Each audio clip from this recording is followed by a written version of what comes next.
Hello everyone, welcome back to Have Fun with Shapes with Susan. Okay, do you know who we're gonna make today?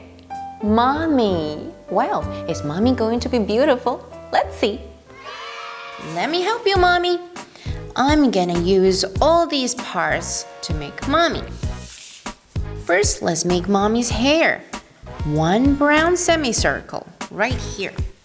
The other brown semicircle right here.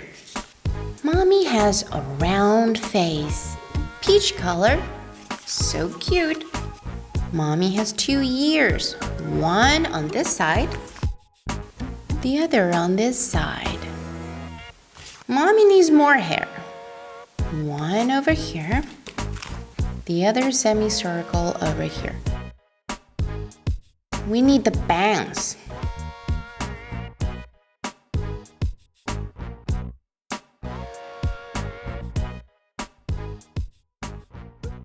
Ta-da! Mommy! Well done! Mommy is so beautiful.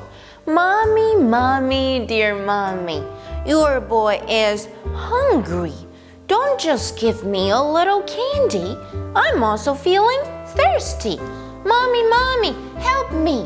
Well, Mommy will always be there to help you. I love you, Mom. Bye.